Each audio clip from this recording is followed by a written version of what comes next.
આપણા વિડીયોમાં તો કડીના ફેમસ વ્લોગરની કોમેન્ટ આવી જઈ હતી. જય દ્વારકાધીશ મિત્રો. તો આજે તો રવિવાર એટલે આપણે મોડા ઉઠ્યા હતા. જો 11:30 થઈ જતા ઉઠતા તો આપણે તો જો પછી સીધા નહીં ધોઈને તૈયાર થઈ ગયા આપણે. તૈયાર થઈને આપણે ચડાવી દીધો ચાનો કોઠો. પછી મફતનું વિટામિન ડી લેવા બેસી ગયો હતો. પછી બેઠા બેઠા વિચારતો હતો કે હવે કયા કોન્ટેન્ટ બનાવું કયા ના બનાવું. આખો દિવસ આ જ વિચાર આવ્યા કરતો હોય મને તો. એકલા કંટાળીને આપણે તો રમી નાખી હતી ભાઈ ફ્રી ફાયર ભાઈ બંધ જોડે. રવિવાર હતો એટલે હજે ટાઈમ જ હતો નતો તે લાય થોડો મેં કીધું આઈફોન બતાવી દઈએ પબ્લિકને. હા જે બીજો વિડીયો મૂકવા માટે મહેનત કરતો હતો પણ બધી મહેનત ફેલ જઈ મારી તો.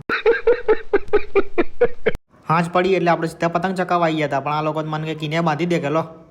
કડીના ફેમસ એવા દિગુભાઈ વ્લોગરનો આપણે તો કોમેન્ટ આવી જઈ હતી જોઈ લો. દિગુભા આ રીલમાં કોમેન્ટ કરી નાખજો પાછા.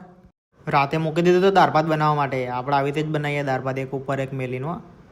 પછી જોઈ લો મસ્ત ડીશ તૈયાર કરી નાખી હતી દાળ ભાત ને પાપડ. એ મોજે મોજ. બસ તાણ આજ માટે આટલું જ. મળીએ બીજા વ્લોગમાં. જય દ્વારકાધીશ.